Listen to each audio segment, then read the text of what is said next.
welcome to episode number 67 of the Cheese Steaks and Controllers podcast, presented by Fox PHL The Gambler, 102.5 FM, 1480 AM, and iHeartRadio. My name is Jason Finelli, and I am the esports and gaming insider for Fox PHL The Gambler. Have a heck of an episode for you this week. Two fantastic interviews, one focusing on something local, and one focusing on something a little more worldly. We'll get into that. Also, at the end of the show, I'm going to give you my opinions on the upcoming final reveal of Smash Bros. DLC coming this Tuesday, and let you know what characters I think will be included in that final announcement. What character, I should say. But before we get into any of that, let's get right down to the 6 and 60 seconds. The Shanghai Dragons are your 2021 Overwatch League champions, sweeping the Atlanta Reign in the Grand Finals. Next season will feature Overwatch 2's 5v5 format beginning April 2022. North American 2021 Valorant Champions Tour Lance Chance qualifier bracket has been released, with Cloud9 Blue and 100 Thieves among the 10-team field. The EVO 2021 showcase scheduled for November in Las Vegas has been canceled due to ongoing COVID concerns. Meanwhile, the Game Awards returns with an in-person show live from Los Angeles on December 9th, as confirmed by host Jeff Keighley on Twitter. Elsewhere, Sony has acquired Demon's Souls remake developer Bluepoint Games, who becomes the 16th developer in the PlayStation Studios portfolio. And finally, Rosario Dawson of The Mandalorian and Rent fame joins the cast of Techland's Dying Light 2 Stay Human, slated for February 2022. Those are your 6 in 60 seconds. And as always, these 6 in 60 seconds are brought to you tonight by the sponsor of Cheesesteaks and Controllers, the Ghost Shaver. The Ghost Shaver is designed to feel like an extension of your arm, allowing the user to reach anywhere on the head, face, or body. Its precision cutting system gives you a close and smooth shave every single time, with 5 different rotary flex action super thin blades and a patented handle design that fits into the palm of your hand precisely. Go to ghostshaver.com to check things out and get yours. That's Ghost Shaver, a shave above the rest. Yes, folks, moving right along here on Cheesesteaks and Controllers, episode number 67. Looking forward to a great event coming to the Philadelphia area soon. That is the TooManyGames Expo up there in Oaks at the Greater Philadelphia Expo Center, October 8th to the 10th. That is a week from this weekend, if you're listening to this as it airs on Friday or on the radio on Saturday. Next weekend in Oaks will be a massive video game convention, a return for a long-running video game convention here for the city. And with me right now to talk about it is one of the founders, one of the organizers of TooManyGames, Mr. Ryan Schott. Ryan, how are you today? Oh, I'm very excited to be here, and I'm very excited that TMG is finally coming back. Finally coming back after a long hiatus. One of the many things we can say is now post sort of pandemic, or after at least the main scare, let's say, coming back with a bang. It looks like you're going to have a major presence inside the Oaks Center. Now, I do want to get into real quick. Obviously, there's going to be some differences this year as opposed to previous years. Can you get into a little bit first your mask policy? I do want to make sure that we hit on that, and a couple other things that might be slightly different to long-time TooManyGames goers. Sure. So coming back, the biggest priority was safety. Mm-hmm. You know, we didn't have the opportunity to have a 2020 show as many people saw, and we wanted to make sure that coming back in 2021, moving from June to October, that we would have everyone in the venue, from the guests to the attendees to the venues, be as safe as possible. We made the important decision that masks are required top to bottom for everyone involved. The biggest changes are related to guests. There's going to be, more separation between everyone. Obviously, social distancing is important. So I guess the big take home as an attendee is there is going to be a strict enforced mask policy, and we are going to have a little more space from the guests that we all love to see, and safety measures to keep everyone safe and the guests comfortable. Sure. Yeah, it's very, very smart. Yep, it's very, very smart. Precautions still have to be taken as of right now. Maybe next year, if things should start to improve, hopefully, we can get back to the way that it was. But I'm fully on board with that. I have actually went and ordered some video game themed masks with this convention in mind. So if you have a chance to do that before the show starts, I recommend you do that if you're listening to this right here.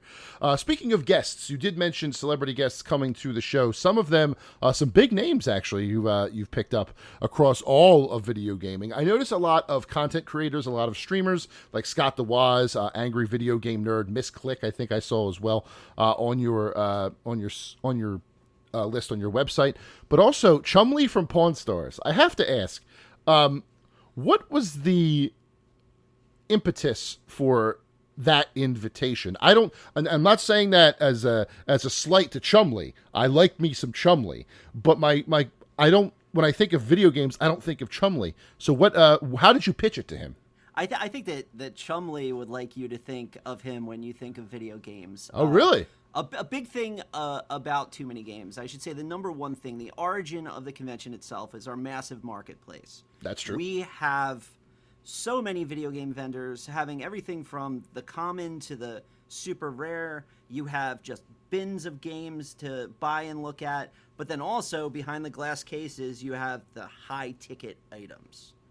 And our show has become a place where people come to see those high ticket items, and obviously being involved with Pawn Stars in the collecting scene, that high end collector thing has come to Chumley. So I wasn't surprised to see him wanting to come, because we do have that high end collector market that you can't find in many places. So it was kind of natural for someone who is interested in collecting at that level to come to our event. Now, will there be an event where he is appraising and perhaps purchasing some of these events to take back to his pawn shop?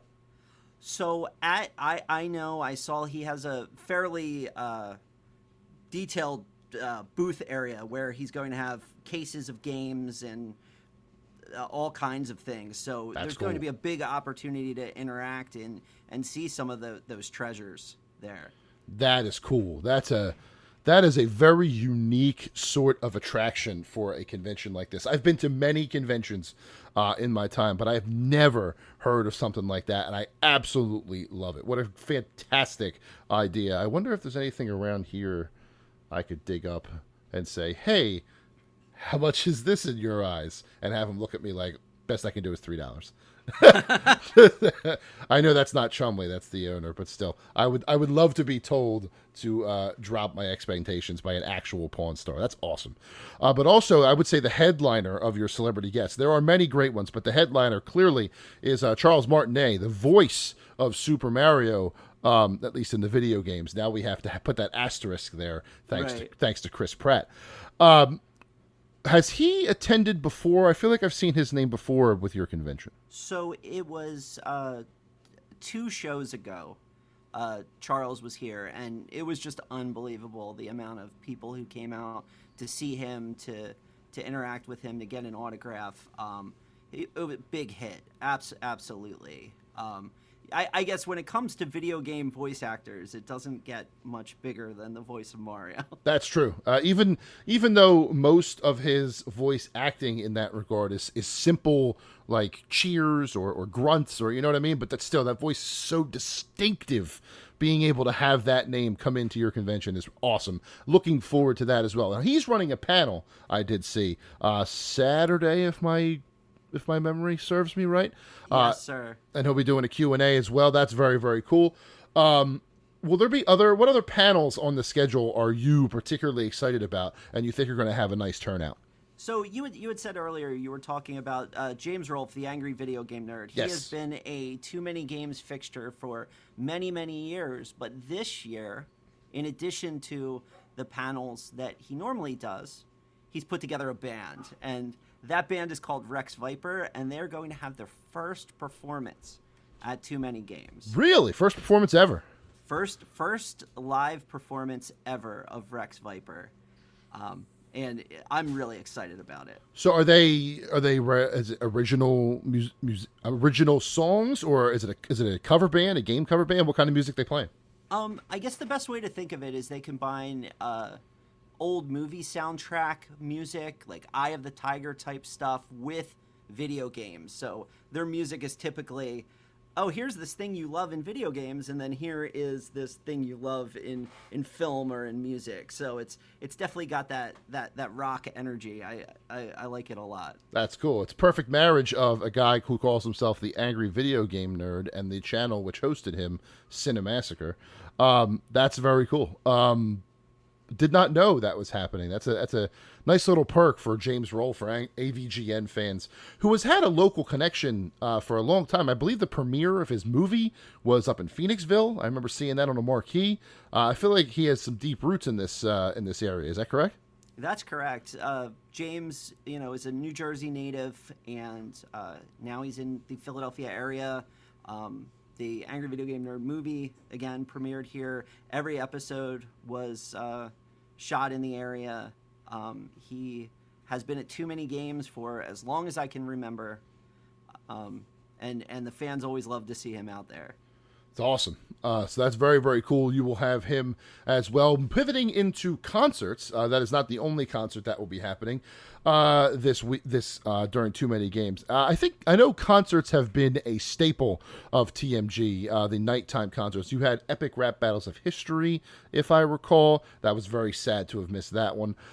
This year, you are looking at three very distinct acts, I would say, in Twisted, Psycho Stick, who I know from a old, was it E-Bombs World or Albino Black Sheep Flash animation for their song about beer. So seeing that name is really cool. And MC Lars, talk to me about these concerts, when they'll be happening, and also too, you had mentioned the safety precautions being taken with your guests. How does that affect the concert experience at TMG? All right. So normally TMG is in June, so we don't get to get very, very Halloween-y. We don't get to embrace that Halloween spirit. So, moving the show, it was unfortunate, but it gave us the opportunity to really lean into the season. So having Twisted come out and do a show, they've been longtime friends. We collaborate with them on their convention in Detroit, Astronomicon. Having them come out to our convention and perform and get everybody in that horror spirit was really exciting to me. So they're going to be out there. That's Friday.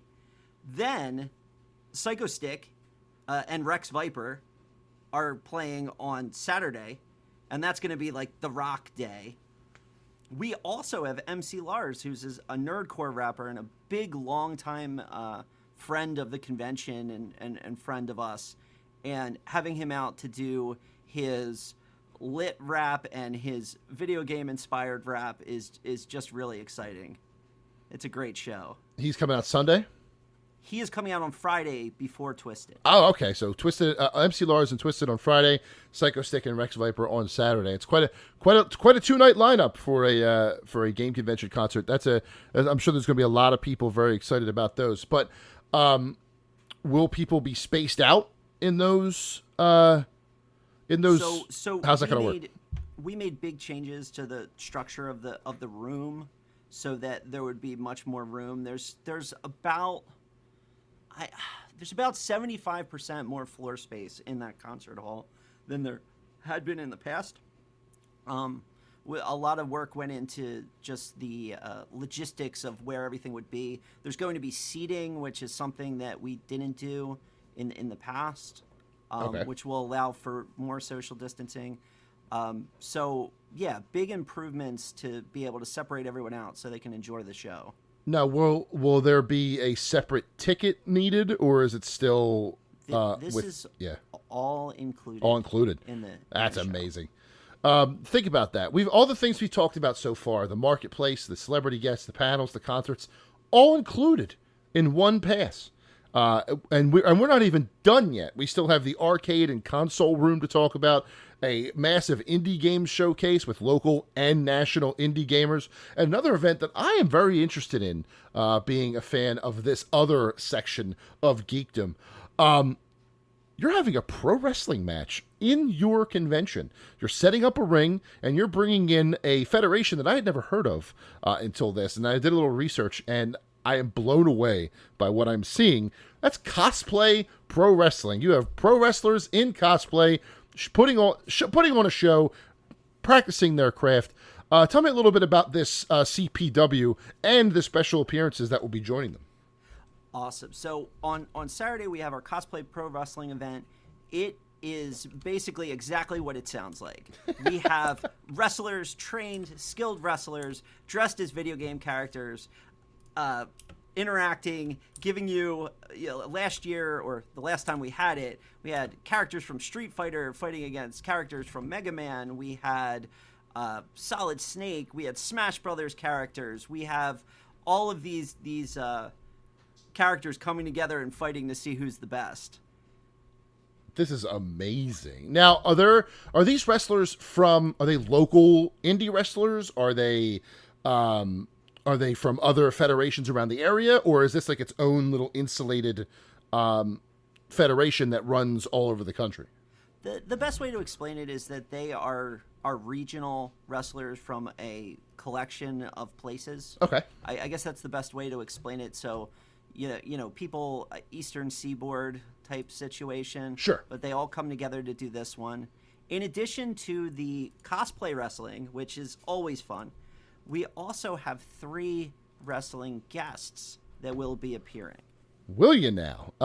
I'm going to assume that this is in partnership with a locally developed game by the name of Retromania Wrestling up Yes, there, it is. Retrosoft Studio. So who did you pull in from Retromania to join your show this year? So the Blue Meanie, Hollywood Nova, and Stevie Richards will be appearing. The Blue World Order coming in to cosplay pro wrestling. Now, are they appearing as guests of the convention, or will they only be a part of the cosplay pro wrestling part? How do they fit into the overall show? So the way we have it structured is we kind of have a wrestling time in that main area where they're going to be doing their panel.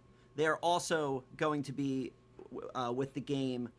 And then we have the cosplay pro wrestling. So Okay. If you are a wrestling fan, a fan of games, you can participate on Saturday with all of that and kind of have a full day of wrestling and gaming. A little bit of everything. That's awesome.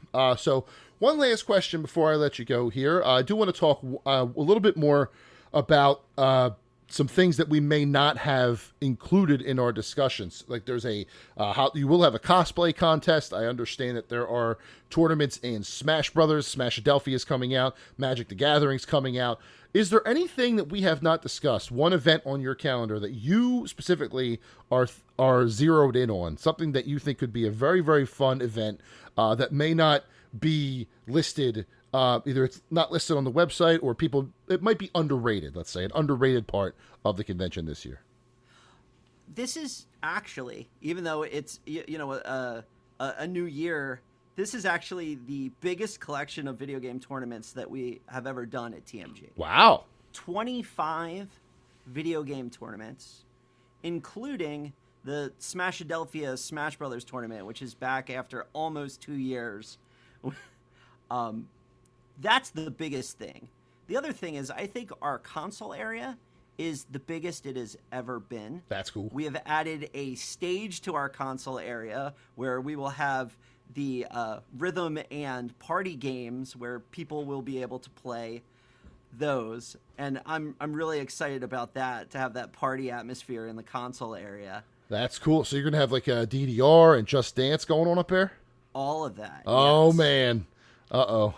Absolutely. I hope there aren't any cameras. I may have to get up on that stage. We'll see what's up.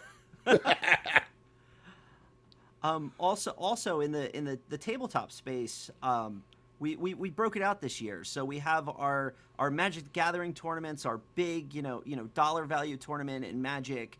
We have separate board game. We have separate role-playing game. We have all of that, and that's just a much bigger area than it has been in the past as well. And these are, for people who aren't aware, these are for people to come in with their own stuff and play whatever they want, right? There's not like, you're not going to have just a Magic area, just a I don't know, Pokemon area, just a Yu-Gi-Oh area. These are open areas where people can try games, or bring their own games and set up. Like board gaming, tabletop gaming is also good too, right? These are just open, sort of like LAN parties, for lack of a better term. Exactly. But for anything. Exactly. It is. We have a huge library of games that they can play. There are many vendors where they can find more games, or they can even bring their own games. That's cool. As well. That's cool. Actually, I think that was the biggest impact in the safety changes. We normally have a 300-seat LAN party that goes the entire convention, 24 hours, as long as the convention is open, called RGB LAN. And unfortunately, the logistics of having a 300-person in close proximity to each other event, we couldn't do that. But it will be back in 2022. That's fair. Because a LAN party like that for 300 people, if you're trying to space that out, that's a lot of real estate. So I completely understand that. I do want one quick clarification, though, for that console area. Consoles provided, or is it BYO? Consoles are provided. I think I looked at the last plan. There's 88 consoles. Wow. Something like that. And all generations. So if you bring the kids out, you could show them how you played Nintendo or Atari back in the day, or you could show them the latest PlayStation and Xbox games. We have it all there. That's fantastic. I want to come up there and play some ColecoVision. Which I never actually played as a kid either. I just really want to try ColecoVision. But this is some great information. Again, this is Too Many Games, October 8th, Friday, to Sunday, October the 10th, out there in Oaks, Pennsylvania, Greater Philadelphia Convention Center. You can get your passes at TooManyGames.com, or last week, I gave away 2 pairs of passes. This week, I'm going to give away 2 pairs of passes on social media. And then next week, leading up to the show, there'll be 1 more pair of passes floating around. So keep your eyes peeled, and you might be going to Too Many Games, courtesy of Cheesesteaks and Controllers. Ryan, thank you so much for your time and for your answers. Very much looking forward to the show. Good luck, and I'll see you there. I'll see you there. Thanks for having me. All right, welcome back to Cheesesteaks and Controllers, episode number 67, rolling along here. Thank you to Too Many Games and Mr. Schott for joining us, the convention October 8th through the 10th, and keep an eye out on social media for how you can win 2 passes to that up there in Oaks, Pennsylvania. But now we need to move on to a more serious, quote-unquote, topic. Conventions are fun, but now we're getting into a serious esports tournament. The esports tournament, if you ask me, based on reach and world influence and things like that. This is a truly international tournament. We're talking about League of Legends Worlds 2021. And if you're a fan of this show, you know that my knowledge is not quite where it needs to be. Sometimes with subjects like this, I have to bring in a ringer. And boy, did I bring in a ringer for you today. Joining me now, former ESPN Esports, former Yahoo Esports, the 2020 Esports Journalist of the Year from the Esports Awards, now an analyst and expert working for Riot on League of Legends. Her name is Emily Rand, and she joins me right now on Cheesesteaks and Controllers. Emily, how are you? I'm well. Thank you for having me. Absolutely. I need someone to carry me through this so I don't make a total butt of myself. So first and foremost, I did give a little introduction as to where you came from and how you got into the esports land right now. But give us a little bit of background on how you started. If there was a particular article or articles that we should look at, if there was one that you won the award for in particular, whatever background you think you want the people to know, just lay it on us. All right. So I've been playing League of Legends since 2012. And I've been writing about it since 2014. I started as a blogger, and then I moved up through like a variety of sites. If there's one, I'm trying to think if there's one article you should read from me. I don't know. I did a giant, 10,000 word piece on every single Worlds meta ever that's still on ESPN Esports, despite the fact that the vertical does not exist anymore. Wow. So if you want a history of the League of Legends World Championship through the actual meta game, I'll recommend that, because this is the Worlds interview, right? So I gotta plug something that has to do with the World Championship. And as for how I ended up on broadcast, it was actually kind of random. I was going to apply for a global, like a position with the Riot Global team after ESPN Esports Vertical was like killed as part of a giant wave of layoffs at ESPN.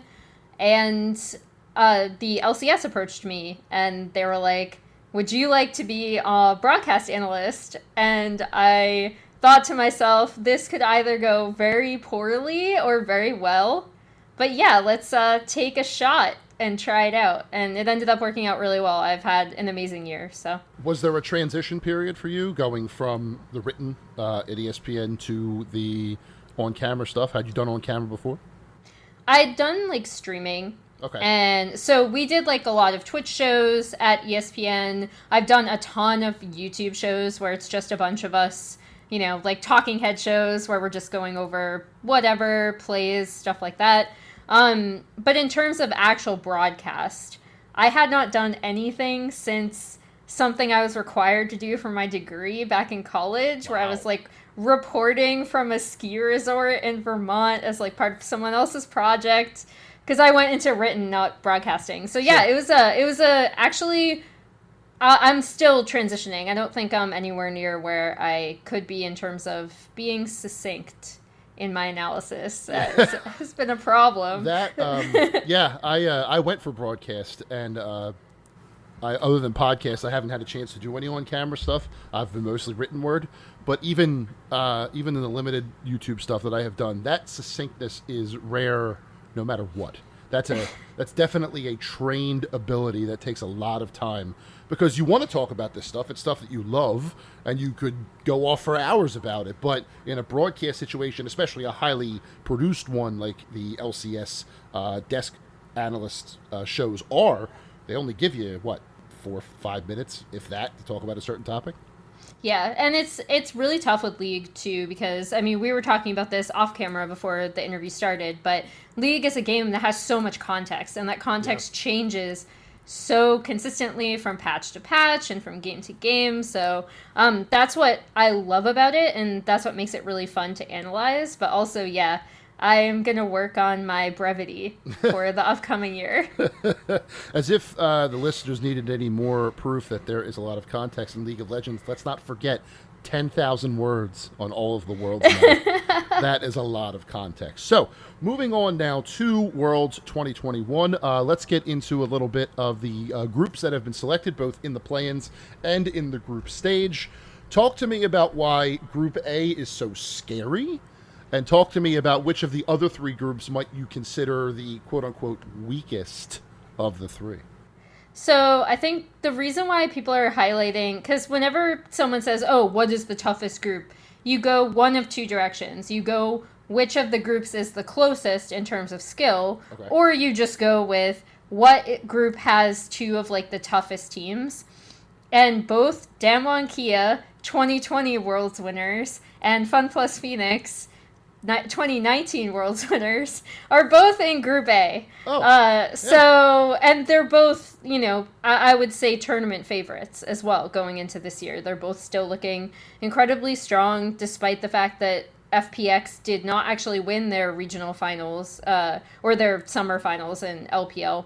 They lost in that final to Edward Gaming, who's the first seed from China's LPL, but FPX is still a very formidable team. A lot of LPL analysts, including myself, still rate them a little bit more highly than EDG, despite the fact that EDG won finals. So, and then you have Damwon Kia, who, despite some issues throughout the regular season, looked by far and away the best team in Korea throughout summer playoffs. Previously, they were indisputably the best team in Korea in spring.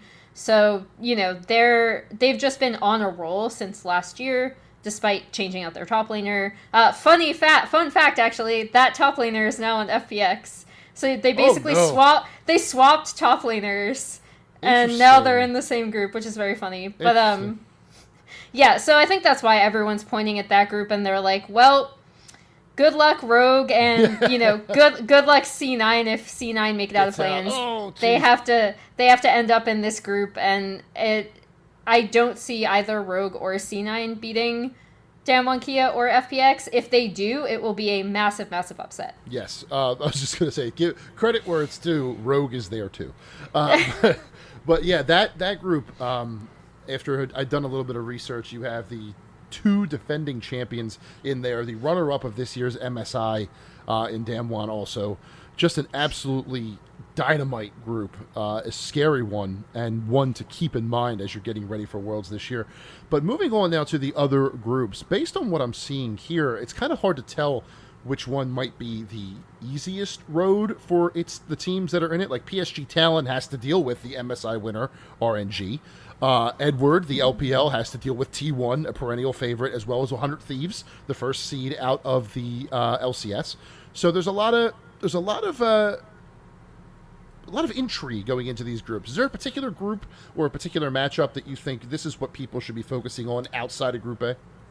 So I think I'm glad you mentioned Group C, because I actually think, despite the fact that I think Royal Never Give Up's fundamentals and how they play the game are better than both PSG and Fnatic. I actually think that PSG and Fnatic, especially in single games, have an incredibly strong matchup into RNG, because PSG Talon is a team that really likes to have insanely strong lanes early. They really like to pick things for their laners that will mean that they're just pushing out onto the opposition side of the map always. Fnatic are an incredibly aggressive team early. Their jungler, Bwipo, actually recently swapped from top lane to jungle. And what that has meant, actually, is that he has incredibly strong communication with his laners, and he seems to know what they need, probably because he used to be a laner himself. And Fnatic is an incredibly aggressive team early. Adam, their top laner, is really willing to help other lanes. Niski, their mid laner, is really willing to help other lanes. So, they're all willing to kind of group up on whatever side of the map they want and make plays. And even if it isn't always the best idea, they're always together. I actually really, really love this Fnatic team, if you can't tell. They're so fun to watch, actually. It sounds like you're fanatical. I'm so sorry. That's terrible. That's awful. I'm a dad. What do you expect? So that Group C raised my eyebrow a little bit too, just because Royal Never Give Up, the MSI champion, like you said, is in there. Fnatic is strong. PSG Talon, very strong as well. Group D, I feel like of the LCS teams that are in there, Mad Lions are very good, but something about this Group D tells me if an LCS team is going to break out, it might be in there. No disrespect to 100 Thieves. Would you agree with me on that, or do I need to get my analysis radar checked? No, I think that's what most people are thinking. Group D is kind of the group where everyone ending up in it is pretty jazzed about being there, because they think that they have a good chance against the teams that are going in. If all goes to plan in play-ins, this is where LNG Esports will end up, which is China's 4th seed. They are not a team that you probably have to worry about. They're just incredibly volatile. They're not the team that a lot of people might have expected to be here based on roster or playstyle. They got through the LPL regional finals by preparing really well for their opponents, and even if they did something that didn't necessarily make sense or wasn't really the best idea, they were very firm in what they wanted to do. And so that's a good quality to have, but I just don't think that will be enough to get them out of this group. And then, yeah, I do think TL, with all of their flaws, with their incredible kind of faceplant in finals, are still looking at this group and being like, okay, theoretically, if we perform at our best, we can come out. Mad Lions are looking at this group like, we're out first, easy. And I actually think Gen G are thinking very similarly, only because Gen G are a team that I think will make it out of this group, but I think will end up struggling in best of fives. So I don't see them going very far in this tournament, But once again, when I look at like their fundamental understanding of the game, the problem isn't that they don't know what to do or don't recognize timing windows or anything like that. They're actually like pretty smart. The issue is that, like, you know how some teams like Fnatic, right? If we're talking about Fnatic in Group C, and there's a play that's like 20% in their favor and 80% not in their favor, they might still go for that play. Sure. Gen G only goes for plays that are like if there's an 80% play in their favor and 20% not in their favor, they'll wait for it to be 90-10 or something. So they're like always kind of waiting for these perfect timing windows, and you can see them recognize other windows that would be advantageous for them, and they either don't take them, or if they do happen to get punished, they suddenly kind of retreat and clam up and just don't make plays. And while I don't think that's going to be a massive liability in groups, I do think I expect them to make it out of this group, but I don't expect them to go far in the tournament for that reason. Sure, that's fair. It almost makes them predictable in a way, because like if you know that even if they have like a 75-25 advantage, they're not going to do it. So a team can still press or still make a play, knowing that it's not a safe enough bet for Gen G to act, and that could definitely be exploited in the knockout stage by a superior team. I agree with you 100% there. So let's get into the play-ins a little bit before we get into your overall predictions, because yes, I am going to ask you what you think is going to happen here. Group A, Hanwha, LNG, as you mentioned, Infinity, Peace, and the Red Canids. Group B, Beyond Gaming, Cloud9, the greatest esports organization name in the entire world, Unicorns of Love. Galatasaray Esports, did I say that right? Galatasaray? Yeah. And, Galatasaray. Galatasaray, yeah, it's wrong emphasis. And then Detonation Focus Me coming out of Group B. So you did mention LNG is a favorite out of A, but looking at these groups right now, give me the two teams from each group that will be moving into play-ins. So I for sure think, Group A is, like, when you're looking at the minor region teams, I think all three minor region teams that ended up with Hanwha Life and LNG, who are both from major regions, South Korea and China, respectively. You have the Latin American representative in Infinity Esports, Peace, the Oceanic representative, and Red Canids, the Brazilian representative. All three of those teams, I think people would rate below all three of the minor region teams in Group B, which is Detonation Focus Me, the Japanese team, Galatasaray from Turkey, and UOL. So there's like a pretty wide consensus that Group A is, if it's not like Hanwha LNG stomping this group, it will be an incredible surprise. Wow. So then it's just a matter of like who makes it out first and auto qualifies, and then who ends up qualifying through the through the qualification match. Sure. With Group B, it's actually like way more up in the air. So despite the fact that I am still favoring Cloud9 and Beyond Gaming, in particular, Beyond Gaming have actually like really impressed me in terms of their map understanding. I think Husha is actually a really good jungler. I think despite the fact that some of their 1-3-1 setups aren't great, they try for them, and you can tell their thought process behind what they're doing. This is a really tough group for both of them, for both Beyond and C9, who should be the quote-unquote favorites in this group. Detonation Focus Me is sending the best team that Japan has ever had on paper. Interesting. So this is like, if they're gonna do it, if they're gonna make it to main stage, like this is it's kind of the general consensus among people who follow that region, is that this is the year to do it. Like this is the year that they have their all-star lineup, the exact lineup that they want. They have the two best native Japanese players that the region has ever seen, a really, really like up-and-coming South Korean mid laner, and then previously at MSI, they were actually playing with their coach Kazu, stepping in for Kang as a support while they were waiting for, I believe, Steel to get his visa or his residency in Japan. So this is like the all-star team. So this is the team that everyone's like, okay, if they do it one year, they're going to do it. And then Galatasaray and Unicorns of Love, I think, are below what we'd expect from Turkish teams and CIS teams in previous years, but still, like, really cannot be underestimated, especially in an incredibly volatile best-of-1 group stage. Sure. So I am calling Beyond and Cloud9 to make it out of this group and make it to the main stage. So I'm being very boring. I'm not predicting any upsets in play-ins. But if an upset's going to happen, I definitely think it's going to be a team from this Group B group knocking out C9 or Beyond. Okay. That's that I can get behind that. Yeah, but then wouldn't that, I guess that wouldn't be a problem. My thing is, so say Detonation is second, so you have Beyond and Detonation. Detonation would then have to play the winner of the third and fourth seed from Group A. Is there nobody in Infinity Peace or Red Canids that could give them an issue?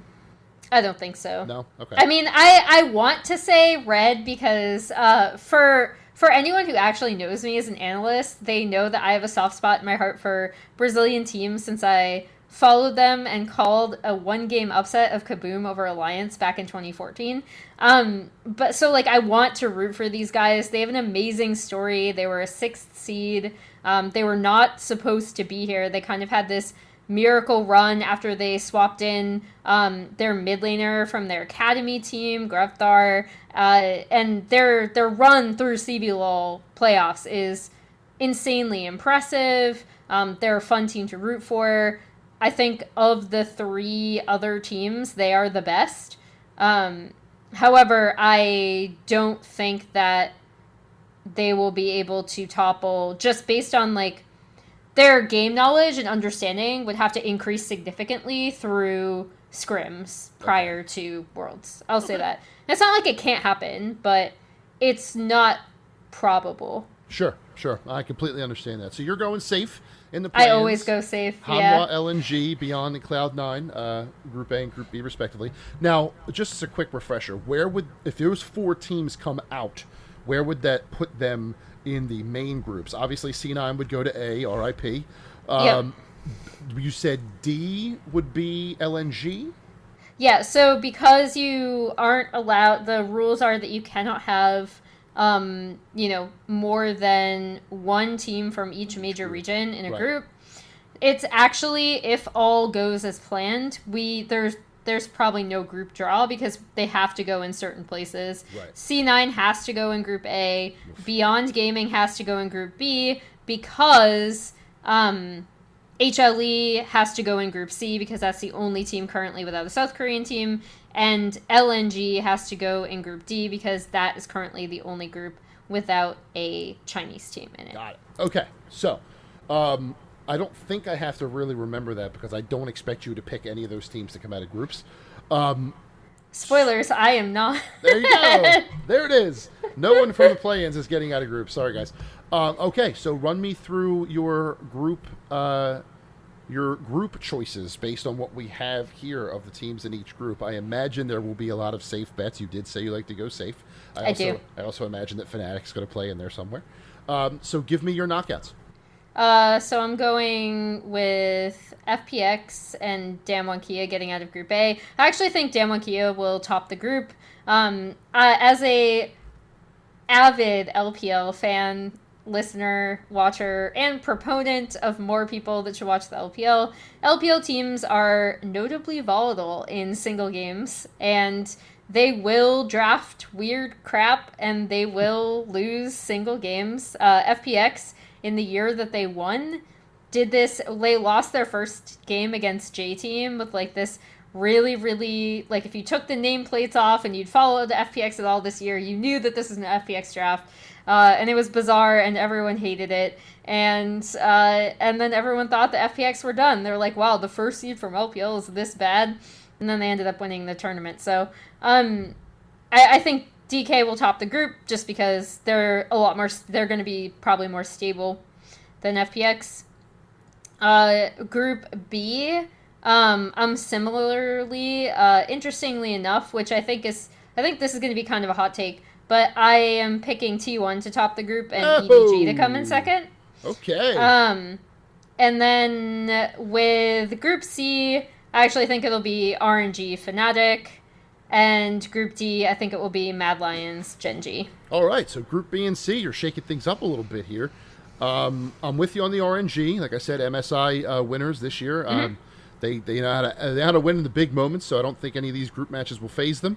T1 is T1. I mean, T1. I do in my limited League of Legends knowledge, I do know that T1 in its history is one of the premier teams in League of Legends and always has been. So from there, those final 8 teams. I know you can't give me the exact brackets, but who's your winner right now, sitting here on September 30th? It's tough. So it's really tough because I'll say this. I feel like the favorite to go into win a world championship is rarely who ends up winning it outside of the years that T1 were just so dominant that they were taking home every trophy. And the reason is because the meta changes and develops at Worlds over time. So you get teams like, for example, Suning, who made it to finals last year, going up against Damwon Kia, who were ultimately not only the best team from Korea, but the best team in that meta at the time. So it's really hard for me to pick. Like, I'd say, I said this on an argument earlier, and I actually really strongly believe that Damwon Kia probably has some of the best fundamentals out of any team here at this event.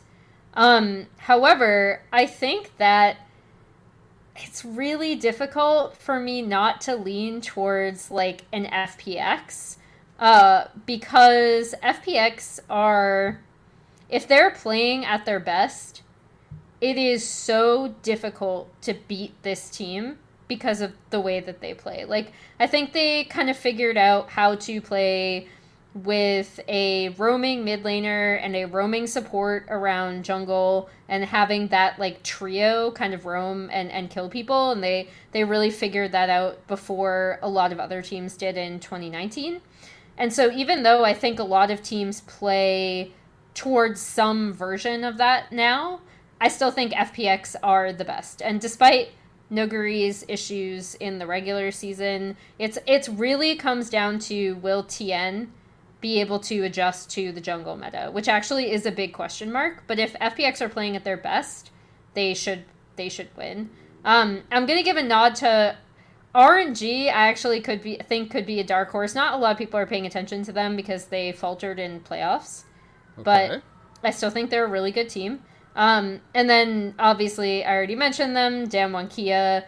I think this is just an incredibly strong team, as long as their bot lane is not running it down like they did in MSI. And even then, they made it to finals and almost won.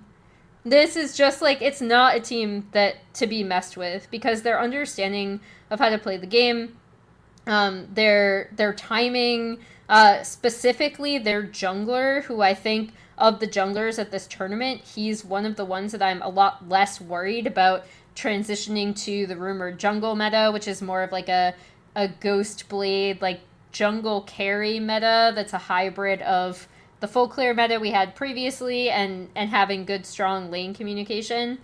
I'm not worried about Canyon adapting to that, so it's hard to discount them as well. I'm not picking one, but I think it'll be one of those 3 teams. Okay, so Fun Plus Phoenix, FPX, Damwon Gaming, DK, and Royal Never Give Up, RNG, are the favorites if you're asking Emily Rand, who I am very grateful that she has joined us for this talk. Worlds begins next Tuesday with the play-in groups. I believe the first match on the docket is Hanwha and LNG, so we'll get a look. We'll get a quick look at 2 of the top teams in Group A before moving on down the schedule here. Emily, thank you as always for your time and for your analysis. Good luck with everything that you do for Worlds this year, and I will be looking forward to watching you do your thing. Thank you so much. Thank you for having me. All right, welcome back to Cheesesteaks and Controllers, episode number 67. Thank you to the 2 interviewees from earlier, Ryan Schott and Emily Rand, giving us some great information on both TooManyGames and League of Legends Worlds 2021. Big fan of both of them and what they do and what they are going to be doing in the next couple of weeks. But I wanted to end tonight with a game that is near and dear to my heart. I told you that I might do this last week, and I think it's time to talk about it. This coming Tuesday, will be the unveiling of the final character for Super Smash Bros. Ultimate that first launched December of 2018 and has been an absolute roller coaster in terms of reveal trailers and characters coming to the game and, hype upon hype upon hype.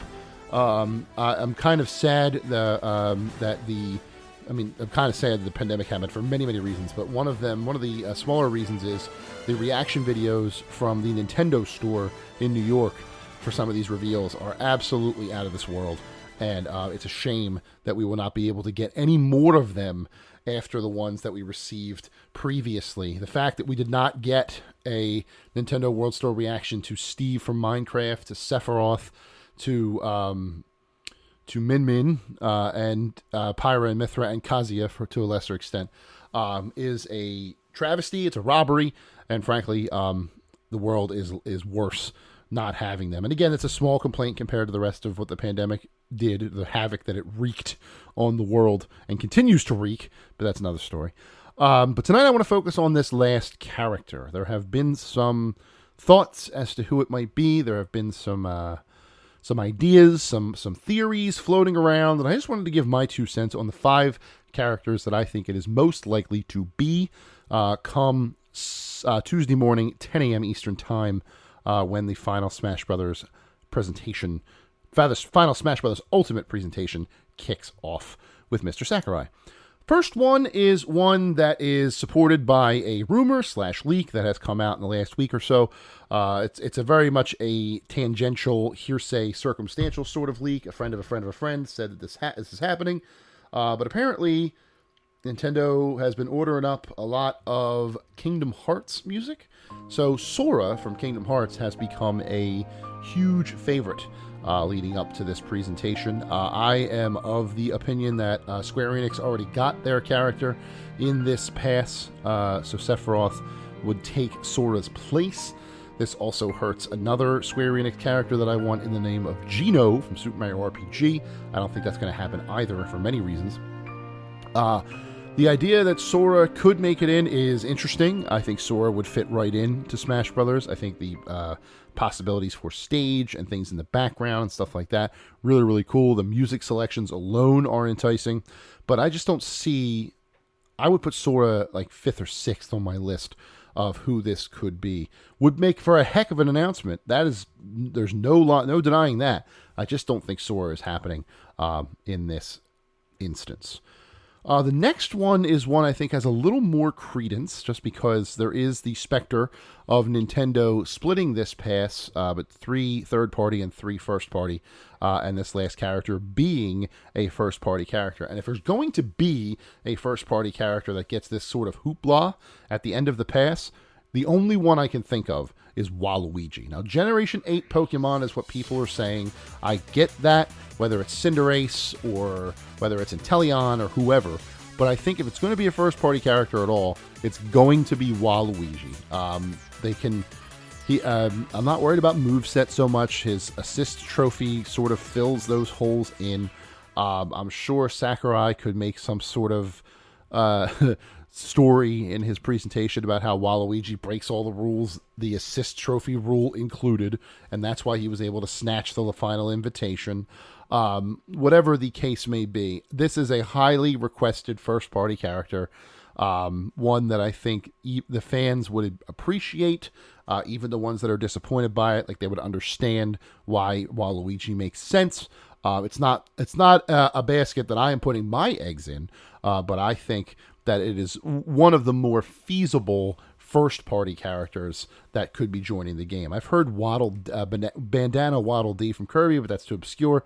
Although he is the founder and maker of Kirby, so you may want to pay homage to that in this last character. There's also the inherent possibility that it could be a character we have never seen before from a game that is upcoming, whether it's a new franchise or a new game altogether. It would be an interesting little twist if it was a character from Sakurai's next game. That would certainly be an intriguing prospect and a good way to introduce the world to a character from his next game. I don't know how the Smash Brothers faithful would take to that.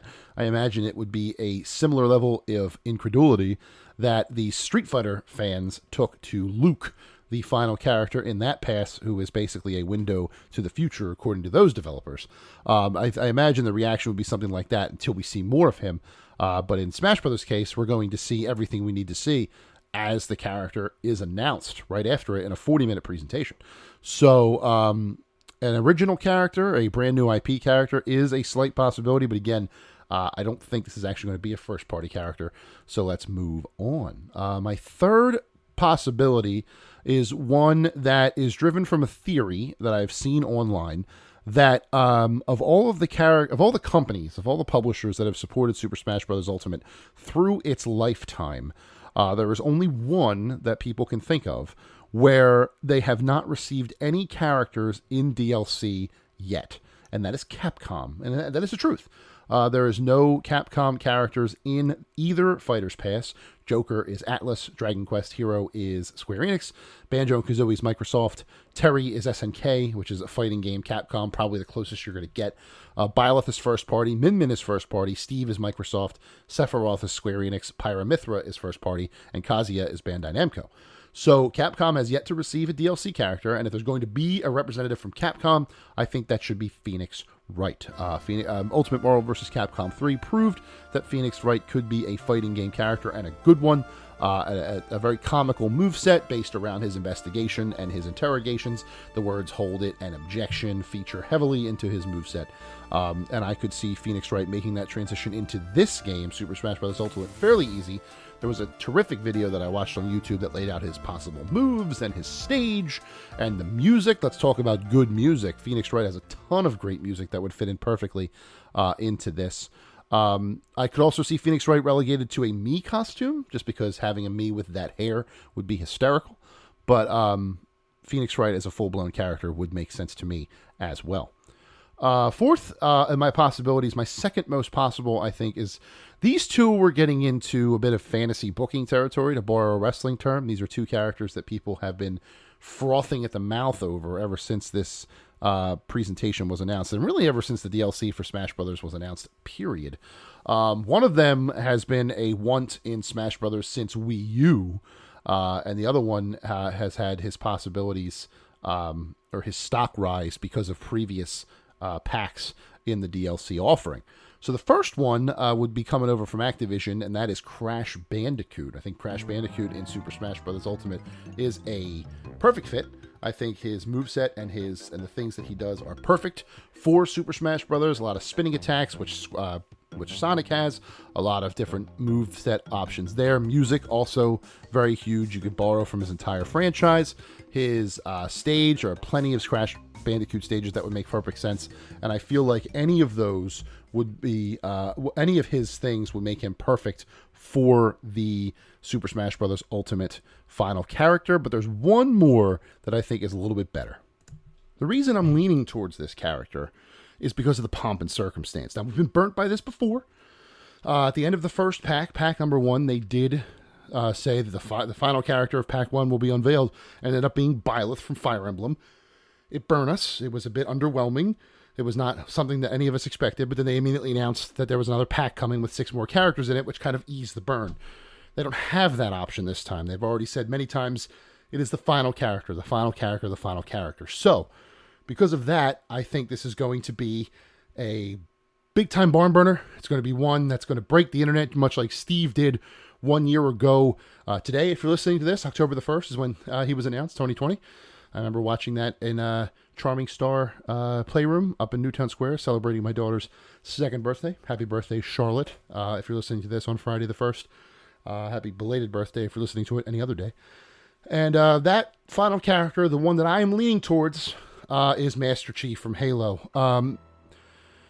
Microsoft was always thought to be a forbidden door with Nintendo and games like this. Banjo then opened that door in June of 2019. And last October, Steve kicked that door in. I feel like they're going to complete the trifecta. They're going to get Halo into Smash Brothers with Master Chief at the helm. Everything is there for Master Chief to be a fantastic character. It is a perfect representation of a genre that is understandably underrepresented in Super Smash Brothers, the shooter genre, the first-person shooter genre. But it is the one that is the most, for lack of a better term, kid-friendly. Kind of weird to say that about a shooter game. But, Call of Duty, more geared towards adults, especially as the years go on and it gets more and more of a movie quality sort of script and production and stuff like that.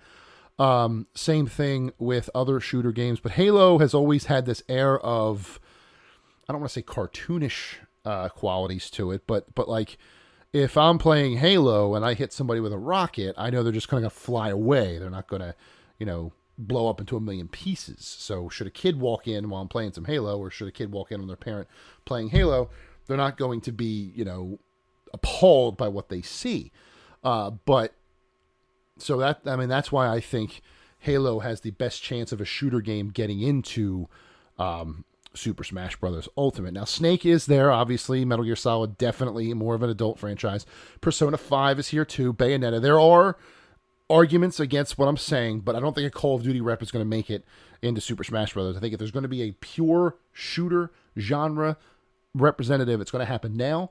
It's going to happen when it's advantageous for Nintendo. It's the end of their past. It's a big, big, big, big win. They could break the internet once again. It's a big win for Microsoft because it's fantastic marketing 2 months before Halo Infinite drops. And I just think it makes the most sense for both sides to get to get what they want out of this final character. I could be wrong, but I do think Master Chief from Halo is the choice. Special honorable mention to Ryu Hayabusa from Ninja Gaiden, who would be the first Koei Tecmo representative, and Doomslayer from Doom, another first-person shooter franchise that I just don't feel like is that kid-friendly. And Bethesda has a bit of representation via the Skyrim and Fallout Vault Boy Mii costumes. So they're not completely ignored. And then technically that would also be Xbox as well, so maybe they could be interchangeable. But I do think that Master Chief is the choice. So with that is the end of episode number 67 of Cheesesteaks and Controllers. Once again, I want to thank Ryan Schott from TooManyGames and Emily Rand from League of Legends Riot Games coming over here to talk about their stuff. Follow at TooManyGames for the convention and at League of Emily on Twitter for Emily's analysis and reactions to Worlds as they come up. Speaking of TooManyGames, I have a pair of passes to give away. And unfortunately, I only have one pair of passes. I do have one pair of passes to give away. The name of the person who is winning these passes is Stackmaster S on Twitter. Stackmaster S, if you are listening to this, please send me a DM on Twitter with an email address that I could pass along to the TooManyGames team, and your pair of passes to TooManyGames will be in your email via Eventbrite soon. Congratulations to you. There will be more passes to give away coming up in the weeks coming up to the show. I'll probably try and give away 2 more based on this episode. Look out for the questions. And above all else, I hope you have a fantastic weekend. I hope you have a great week right behind it. Happy birthday, Charlotte, once again. This has been episode 67 of Cheesesteaks and Controllers. Good night.